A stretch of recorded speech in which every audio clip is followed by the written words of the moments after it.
వరద బాధితుల సహాయార్థం ఏపీ ఉప ముఖ్యమంత్రి పవన్ కళ్యాణ్ 6 కోట్ల విరాళం ప్రకటించారు.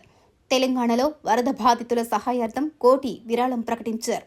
ఈ మేరకు తెలంగాణ సీఎం రిలీఫ్ ఫండ్స్ కు ₹1 కోటి ఇస్తానన్నారు. అలాగే ఏపీ సీఎం రిలీఫ్ ఫండ్స్ కు ₹1 కోటి ఇస్తానని ప్రకటించారు. అలాగే ఏపీలోని 400 పంచాయతీలకు 1 లక్ష చొప్పున మొత్తం 4 కోట్లు ఆర్థిక సాయం చేస్తున్నట్లు ప్రకటించారు. వరద బాధితులకు మొత్తంగా 6 కోట్లు ప్రకటించారు. ఇక బుడమేరులోని 90% ఆక్రమణకు గురైందని, ఇదే ఇప్పుడు విజయవాడకు శాపంగా మారిందని ఉప ముఖ్యమంత్రి పవన్ కళ్యాణ్ తెలిపారు. అమరావతిలో ఆయన మీడియా సమావేశంలో మాట్లాడుతూ ప్రస్తుత క్లిష్ట పరిస్థితుల్లో సీఎం చంద్రబాబు సమర్థవంతంగా పనిచేస్తున్నారని కితాబునిచ్చారు. ఈ వయసులో కూడా జేసీబీలు, ట్రాక్టర్లు ఎక్కి వరద ప్రభావిత ప్రాంతాల్లో పర్యటిస్తున్నారని తెలిపారు. ఇక ఇలాంటి పరిస్థితుల్లో ఆయన బాగా పనిచేస్తుంటే ప్రశంసించాల్సింది పోయి వైసీపీ నేతలు విమర్శలు చేయడం విడ్డూరంగా ఉందన్నారు.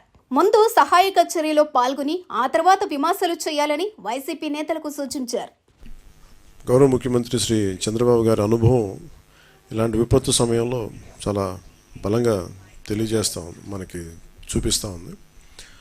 అలాగే 2014-19లో కూడా ఆయన ముఖ్యమంత్రిగా ఉన్నప్పుడు హుదూద్ తుఫాన్ డిజాస్టర్ మేనేజ్మెంట్ కూడా ఎంత బాగా చేశారో తెలిసిందే. ఆ టైంలో కూడా నేను ఒక ₹50 లక్షల డొనేషన్ ఇవ్వడం జరిగింది. నిన్న కూడా ఒక ₹1 కోటి డొనేషన్ ఇవ్వడం మనం ప్రకటించడం జరిగింది. త్వరలోనే అది ఆయన చేతికి అందజేస్తాను సీఎం రిలీఫ్ ఫండ్కి. అలాగే దీంట్లో చాలామంది ముందుకు వస్తూ ఉన్నారు. నేను ఈ రోజున అందరినీ ఈ మీడియా సమావేశం తరపున అందరినీ అడుగుతూ ఉన్నాను, రిక్వెస్ట్ చేస్తున్నాను, అభ్యర్థిస్తున్నాను.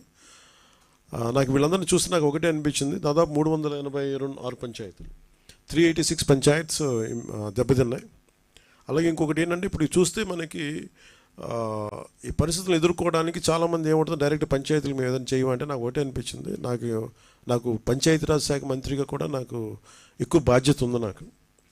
సో నాకు నిన్న ఇచ్చిన ₹1 కోటి నాకు చూస్తే నాకు ఎట్లా వెళ్ళాలని అనిపించినప్పుడు ప్రత్యేకించి నేను క్షేత్రస్థాయిలో ఈరోజు అందరితో మాట్లాడుతున్నా ఒకటే అనిపించింది, ఇంకా చెయ్యాలి, దీనికి ఇంకొంచెం నా వంతు సహాయం సరిపోవట్లేదు, ఇంకా చేయాలనిపించింది.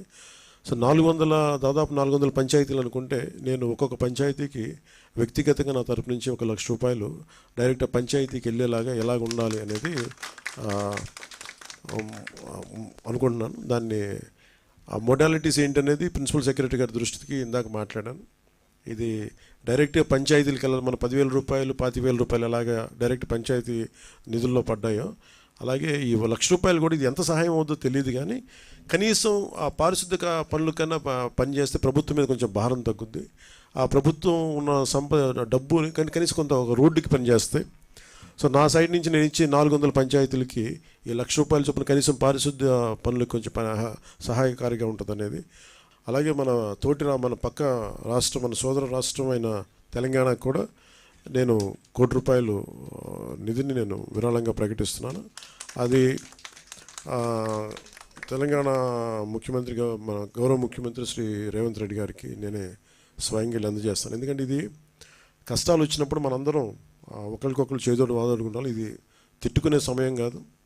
అలాగే వైసీపీ నాయకులు కూడా నా విజ్ఞాపన ఏంటంటే, మీరు కూడా మీ జేబుల్లోంచి డబ్బులు తీసి, మాటలు కాకుండా డబ్బులు కూడా కొంచెం విసిరి, అంటే ఎవరు స్ఫూర్తి చేసినా పర్లేదు, ఆయన చేసినా నేను చేసినా అట్లా కాదు. కానీ నా ఉద్దేశం ఏంటంటే, ఈ సమయంలో పిచ్చి మాటల కంటే కూడా బాధ్యతతో ఉన్న పనులు చాలా మంచిగా చేస్తాయి నా ఉద్దేశం. అందుకని మెయిన్ ఇది అందరూ మాట్లాడుతున్నట్టు ఇది బుడమేరు మనకి దీనివల్ల ఇంత విపత్తు సంభవించింది, విజయవాడకి శాపంగా మార్చినాయి అని.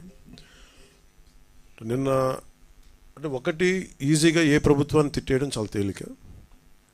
గతంలో కూడా చూస్తే మనం పోయినసారి కూడా వైసీపీ ప్రభుత్వం ఉన్నప్పుడు ప్రత్యేకించి నేను చాలాసార్లు మాట్లాడినప్పుడు చాలా ఒక నియమాలతో నియంత్రణతోనే మాట్లాడేవాడిని. అలాగే మీ దృష్టికి ఏం తీసుకొస్తున్నానంటే, బుడమేరు పరివాహక ప్రాంతంలో దాదాపు 90% ఆక్రమణలు ఉన్నాయి. ఈ ఆక్రమణలే బుడమేరుకి మన విజయవాడకి శాపంగా మార్చేసినాయి. ఇవన్నీ ఇప్పటికీ కొన్ని ప్రాంతాల్లో ఆక్రమించిన ప్రాంతాల్లో ఇల్లు నిర్మించారు. తర్వాత నిర్మించిన ఇళ్ళకి అవుట్ఫుల్ డ్రైన్స్ లేకపోవడం, వరద ఎటు వెళ్తుందో తెలియక అది విజయవాడ సగం నగరాన్ని వరద నీరుతో ముంచెత్తేసింది.